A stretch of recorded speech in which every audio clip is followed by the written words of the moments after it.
మకర రాశి వారికి ఈ వారం అనుకూల ఫలితాలు గోచరిస్తున్నాయి. వృత్తి ఉద్యోగాల పరంగా, వ్యాపార పరంగా సానుకూలంగా ఉంటుంది. విదేశీ వ్యవహారాలకు సంబంధించి మంచి లాభాలు తెచ్చే విధంగా, మంచి ప్రాజెక్టులు వచ్చే విధంగా గోచరిస్తోంది. ద్వితీయంలో రాహు ఉన్నారు, అష్టమ కేతువు.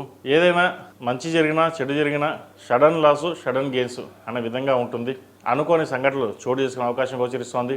ప్రయాణాల విషయంలో కాస్త జాగ్రత్త వహించాలి. కుటుంబంతో మాట్లాడేటప్పుడు కుటుంబ సభ్యులు కావచ్చు, భాగస్వామి కావచ్చు, విభేదాలు రాకుండా చూసుకోవాలి. గడిచిన 4 వారాల కంటే కూడా ఈ వారం మీకు బాగా ఉందని చెప్పచ్చు. ఆరోగ్యరీత్యా ఇబ్బందులున్నా ఇతరత విషయాల్లో చాలా చక్కగా ఉంటుంది. భూ సంబంధించిన విషయ వ్యవహారాలు కలిసి వస్తాయి. వ్యాపార అభివృద్ధి బాగుంటుంది. మీరు చేసే ప్రయత్నాలు ఏవైతే ఉన్నాయో అవి ఈ వారం నెరవేరే అవకాశం గోచరిస్తోంది. అదేవిధంగా కోర్టు కేసులు ఏవైతే ఉన్నాయో అవి లాభించే దశగా, మీకు వచ్చే దిశగా గోచరిస్తోంది. వివాహం కాని వారికి వివాహ ప్రయత్నాలు చేసుకోవచ్చు.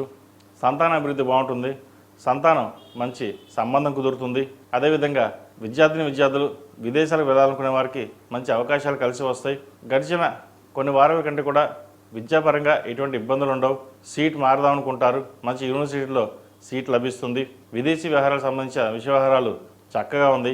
విదేశాలకు వెళ్ళాలి చదువుకోవాలనుకునే వారికి వైద్య వృత్తి కావచ్చు, సాఫ్ట్వేర్ రంగం కావచ్చు, వీరికి కలిసి వస్తుంది. ప్రయత్నాలు ప్రారంభించండి. అదేవిధంగా సినీ రంగంలో ఉన్న వారికి, రాజకీయ రంగంలో ఉన్న వారికి, కాస్మెటిక్స్, వైద్య వృత్తులు ఉన్న వారికి కాలం అనుకూలంగా ఉంది. ఆరోగ్యరీత్యా కాస్త జాగ్రత్తలు తీసుకోవాలి. పంచమాధిపతి అయిన శుక్రుడు 6 ఉన్నారు. చిన్న డిస్టర్బెన్స్ తప్ప ఇతర విషయాలు అన్నీ బాగానే ఉన్నాయి. స్థిరాస్తికి సంబంధించిన విషయ వ్యవహారాలు సానుకూలపడుతుంది. వచ్చిన అవకాశాలని మీరు సద్వినియోగపరుచుకుంటారు. ఒక భూమిని కానీ, బంగారు ఆభరణాలు కానీ కొనుగోలు చేసే విధంగా గోచరిస్తోంది.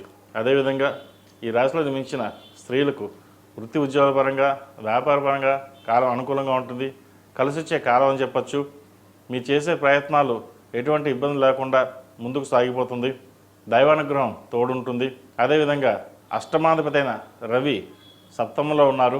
భాగస్వామితో విభేదాలు రాకుండా చూసుకోవాలి. పార్ట్నర్స్ తోటి చిన్నపాటి విభేదాలు లేదా బయటికి రావాల్సిన పరిస్థితి గోచరిస్తుంది. వాటి విషయంలో జాగ్రత్త తీసుకోండి.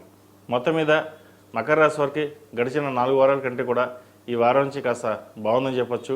ఏలినాడ్స్ అని పూర్తి అయిపోయింది, ఇంకా ఇబ్బంది పడుతున్నాం ఎవరైతే ఉన్నారో వారికి ఇక్కడ నుంచి మంచి రోజులని చెప్పచ్చు. శ్రావణ మాసం ప్రారంభమైంది. ఈ శ్రావణ మాసం 4 రోజులు కుబేర కుంకుమతోటి అమ్మవారిని పూజించడం, లక్ష్మీ తామరవతులతోటి నువ్వుల నూనె పోసి దీపారాధన చేయడం చెప్పదగిన సూచన. అదేవిధంగా సౌర కంకణం ఇంద్రాణి రూపం మెడలో వేసుకోవాలి. నరదిష్టి అధికంగా ఉంది. ఆరోగ్యపరంగా, కెరీర్ పరంగా, బిజినెస్ పరంగా బాగుండడానికి సౌర కంకణం ధరించండి. మంచి ఫలితాలు సంప్రాప్తిస్తాయి. ఈ రాశిలో జన్మించిన వారికి కలిసి వచ్చే సంఖ్య 4, కలిసి వచ్చే రంగు గ్రీన్. ఏదైనా పని మీద బయటకు వెళ్ళేటప్పుడు మంగళవారం కానీ శుక్రవారం అడిగిన వెళ్ళండి. మంచి ఫలితాలు సంప్రాప్తిస్తాయి. తదుపరి కుంభరాశి.